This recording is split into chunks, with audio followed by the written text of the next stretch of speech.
Broadcasting from the studios of AM 950 KTNF, the progressive voice of Minnesota, this is The Gailey Show. I am your host, JP Derabogosian. We are your answer to the question, what is a queer thing I can read, watch, or go to in the Twin Cities and beyond? And we are dealing with the beyond today because my guest is not within the United States. They're in the United Kingdom. And I have been looking forward to this conversation ever since we set up the interview. So please welcome my guest today, Max Austin. Hello, Max. Welcome to The Gailey Show. Thank you for having me. It's wonderful to be over here on this side of the pond and speaking to you this evening. Absolutely. Absolutely. So you have a new book out. It came out just this year. It's called How Can We Be Wrong? And the first thing that kind of piqued my interest when I was looking it over, it's called bio-fictional memoir. Now, I had never heard that before. What is bio-fictional memoir? The analogy I use, okay, you know the Titanic, the film? Yeah. Yeah. Sadly, we know that ship's going down at the end when we're watching it, when we start, yeah? But did Jack and Rose lie on that chaise long together? And did she say, paint me like one of your French girls? I'm not so sure. I'm not so sure at all. So it's some facts based around some fictional elements too. But the essence of the message that's in How Can We Be Wrong is there. And it's my bio-fictional journey spanning 30 odd years of nursing and working in the health service. Well, so tell us a little bit about that then. So your main character is also named Max and works on as a nurse, and we kind of get the whole arc of his career, right? So we start when he is training as a nurse, right? Yes, that's right. Max starts as a cleaner in the late 80s, early 90s. Yeah, and then he gets a job as a healthcare support worker, which in the UK is an untrained nurse. And the book, through the arc, explores the importance of kindness, mental health recovery. It's about actually all my characters, whether they're gay, straight, young, old, whoever they beautifully identify, are all going through a period of recovery, a period of just being the best they can be and making the best of what life throws at them. So yes, the story's set against the late 80s, early 90s of Max's experiences coming out as a gay man in the NHS or in the health service. And what's quite interesting about the story is that I had to stop for a minute purposely while I reflected on that, is that Max was served an almost lethal combination of bigotry, hate, and just vileness from the very nursing community he represents today as a senior nurse as well. And it really nearly killed him. We talk about sort of a lot of mental health issues in the book. We talk about Max's journey. So yes, it's a story of learning. It's a story of acceptance. It's a story of just trying to navigate life. Can you unpack that a little bit more for me about that lethal combination of like bigotry and discrimination? Like, what did that mean for Max at that time period? Because I'm assuming that is stemming from the stigmatization of HIV and AIDS, or is there something else additional on top of that? Yeah, some me at the moment, just to give you some background, I'm really happy. I have a husband for over 30 years now. We've been together. We've adopted 2 children. I talk about the adoption journey in the book, and I'm a senior nurse. So I wrote this story because if it just stops one person from feeling as if there's no way out, if it just stops one person of our beautiful difference and our culture feeling as if they're standing on the edge of a cliff, okay, and life's not worth living, then that's why I wrote it, to help somebody from my personal experience. So I know I'm babbling, so I'll go back. Okay. So You're not Max babbling, is not at all. yeah. So Max is a young, naive nurse. He's a student nurse and he meets this man. He represents everything that Max isn't. He's connected in the hospital hierarchy. He's charismatic. He's handsome. And of course, Max made a beeline for him. And they struck up a relationship. And they were living together for over a year in a flat in the red light district. And it was interesting. And one day, Daniel, I call him in the book, meets Max after a late shift and says only 3 things to him. He says, I'm HIV positive. The hospital found out. And we've just got enough time to get our belongings together because we're going into hiding. There'll be no contact with family. It's before the days of mobile phones. And I don't know what's going to happen. So off Max toddled in a state of shock with Daniel and went to a gay hotel thinking it was going to offer some purgatory. Big mistake. We're talking the late 80s and early 90s. And all that Max had was Daniel there and a big bottle of whiskey. And he lay on a hotel bed watching the story of it unfolding in the national press and on the television, not knowing what was real and what wasn't. So Max went for a little walk in the evening to a cliff face. He was so inebriated and drunk, and he passed out and fell backwards. And when he woke up, he was in more pain, more suffering than he'd ever suffered in his entire life. To cut a long story short, eventually they returned from hiding. And I won't tell you how Max was treated or some of the words that were used to describe him on the wards, how we did it, because I think I'd be thrown off air. By the so-called nurses. And all of a sudden on the wards where he was just trying to survive, everybody had their own name, a cup with their own name on it. He wasn't allowed to have the break with them. He wasn't allowed to talk to them unless it was about a patient. He went to the canteen one evening, the main canteen, and they wouldn't serve him. So my story is a story of hope. It's a story of LGBT, the importance of kindness, truthfulness, and navigating, as I keep on saying, just being the best that you can be. And I talk about Max's journey through nursing, but actually Max's journey through life. The story ends where Max is in a really, really happy place and really fulfilled, and he's adopted 2 children who were just wonderful. And the reason why I wrote it, because we know in our community, you've only got to look at the international work of people like Stonewall, that people in our community suffer with mental health problems.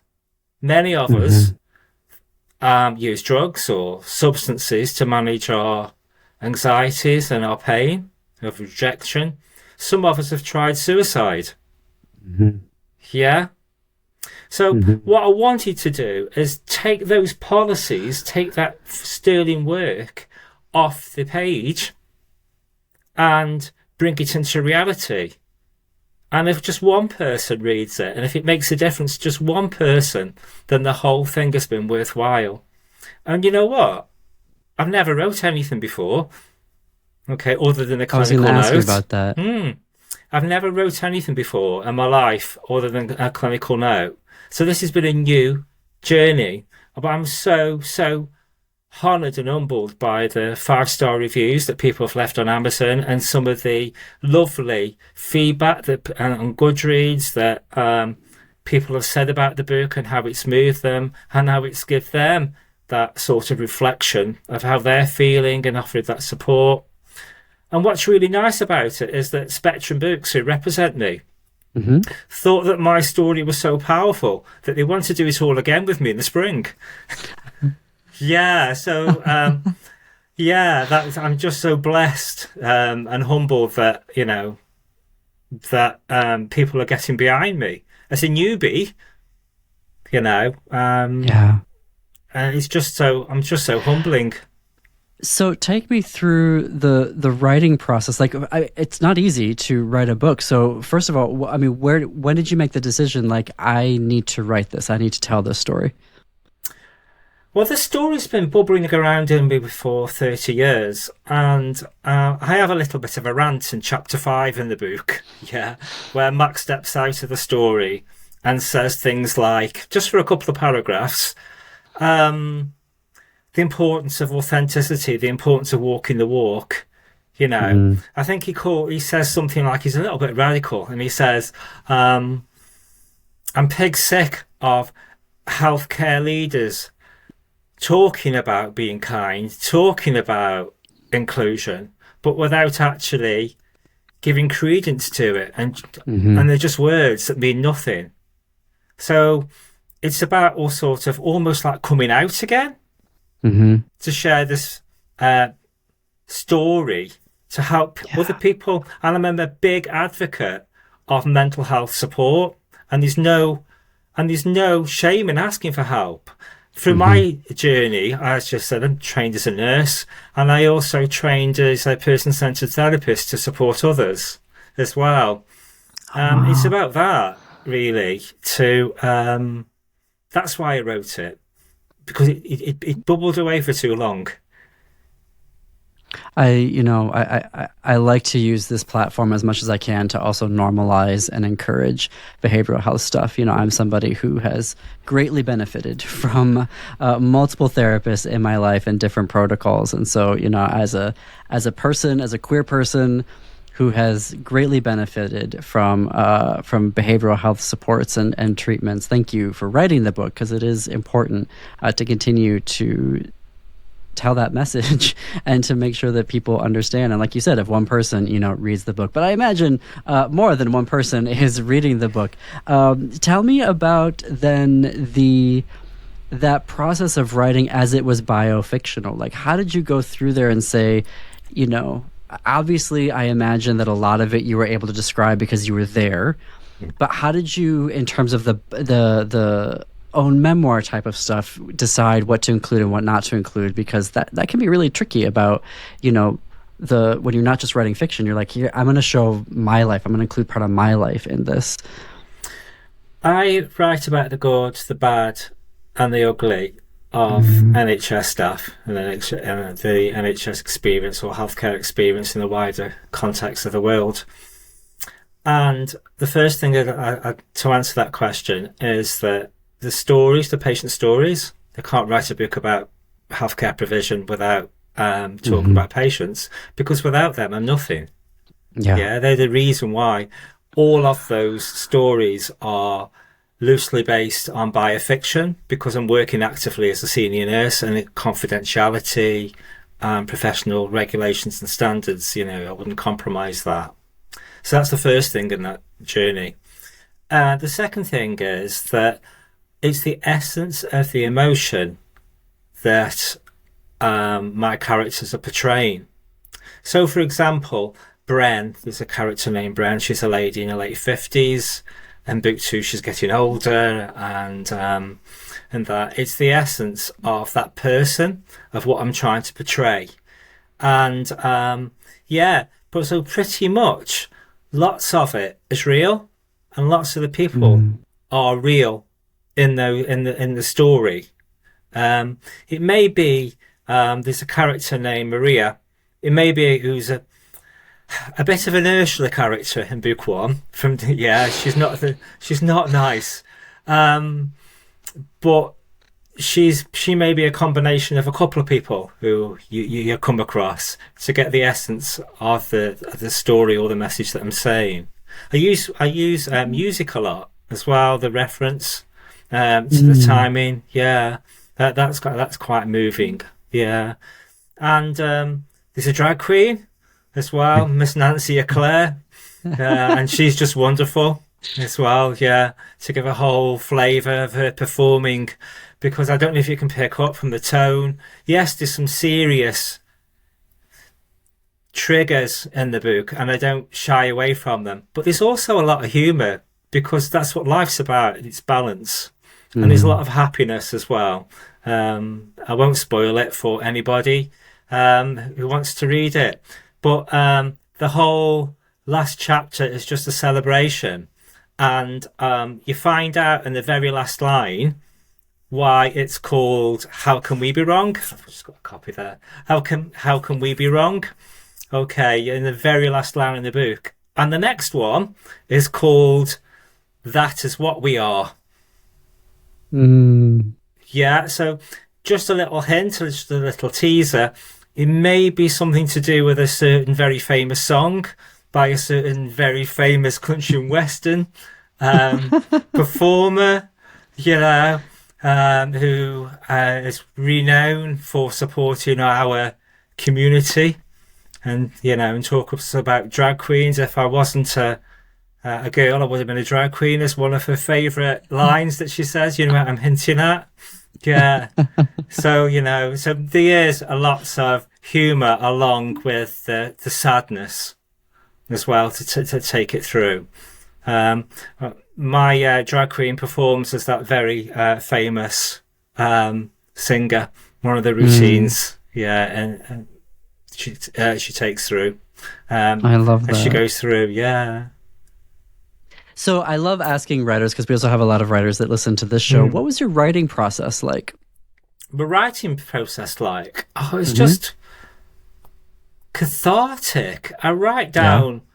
It might start with a song.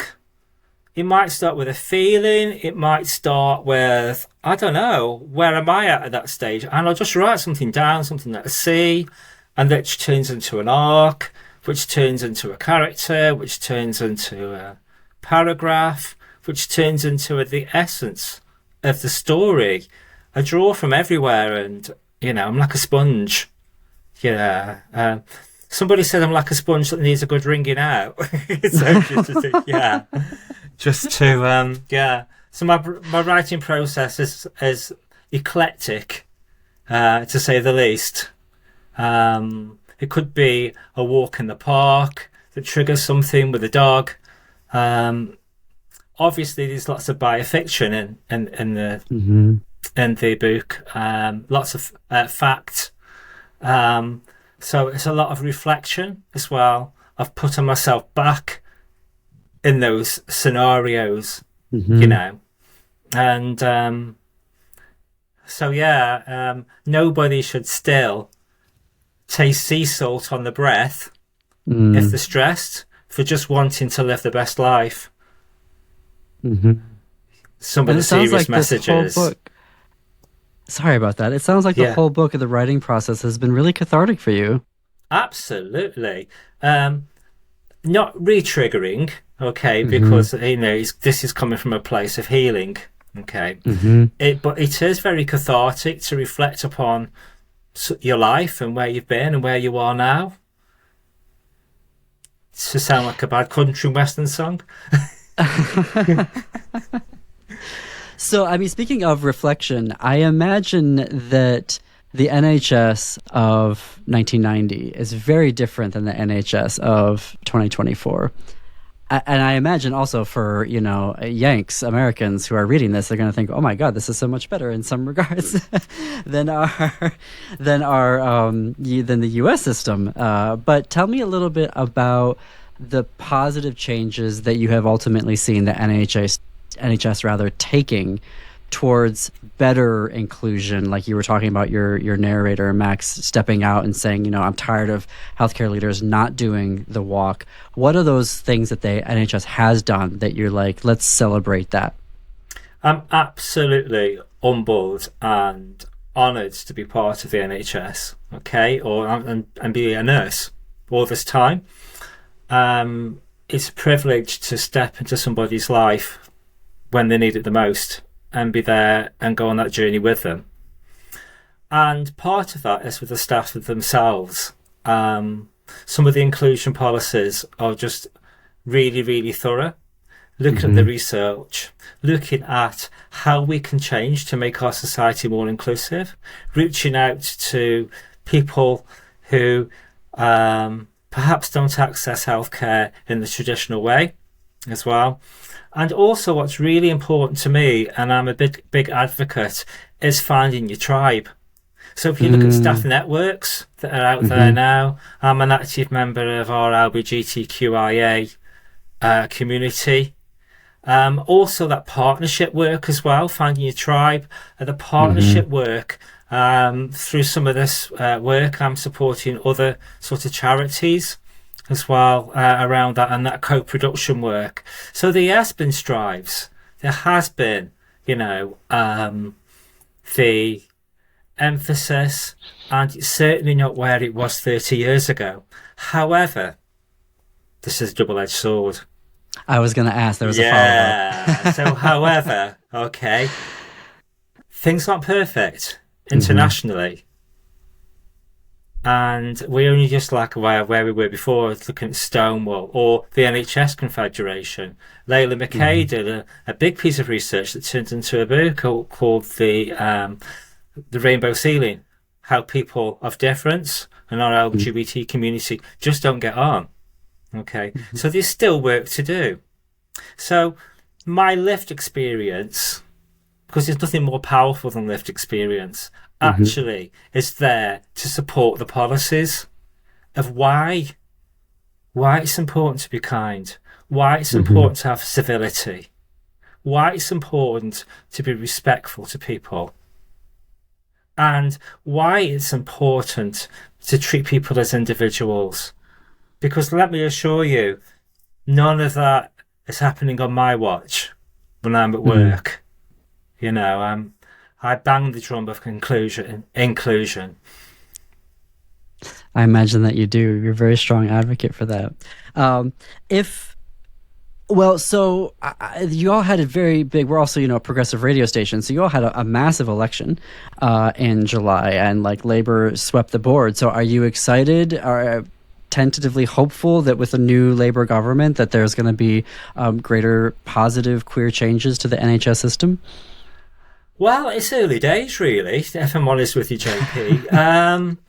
Ask me in a few months' time when things have settled in around that. Let's see what happens. Still early days. They're still sort of finding. We've had a Conservative government for many, many years in this country. My book is set in the 1990s, where we'll talk about Reagan, and I talk about Mrs. Thatcher. And that I actually take the mickey out of Mrs. Thatcher quite a lot, bless her. Sitting in bed with Dennis, writing her plans for reformation, with the curlers in her hair and a hairnet. So let's just see how things turn out, shall we? That's fair. So how do folks connect with you to buy your book? And also, you're a speaker as well. So folks wanted to connect with you to bring you in as a speaker to their organization. How do folks go about doing that? I would absolutely. You can reach out to me through the socials on... Excuse me. Thank you for giving me the opportunity for a quick plug here, JP. Always. www.maxaustinauthor.com is my website. Please stop by. Have a look. I post regularly on all the socials. I put one on this evening. Some of them are fun, some of them are just silly, some of them are serious, some of them are about the book, some of them are about my family, just for you to get to know me. On the website as well, please sign up, because I'll be developing a newsletter as well.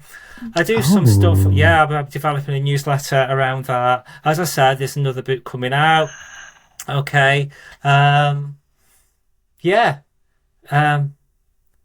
Google Max Austin, you'll find me. .com and on all. Please do so. And also, I'd be really, I'm thinking on my feet, I'd be really, really grateful if you'd have a look at Amazon and have a look at the reviews for How Can We Be Wrong? And on Goodreads as well. I've just been blessed by everybody's outpouring of support. That's wonderful. Well, congratulations on the book, Austin. Thank you so much. It's been an absolute pleasure. I could speak to you all night. Oh, yeah. I think I just called you Austin, Max. That's okay. All right. All right. I'll answer to anything. Everybody, thank you for joining us here on The Gaily Show. Follow us on our Instagram channel at @the_Gaily Show for ticket giveaways for shows coming up here in the Twin Cities. Otherwise, have a great weekend, and we will see you next Saturday.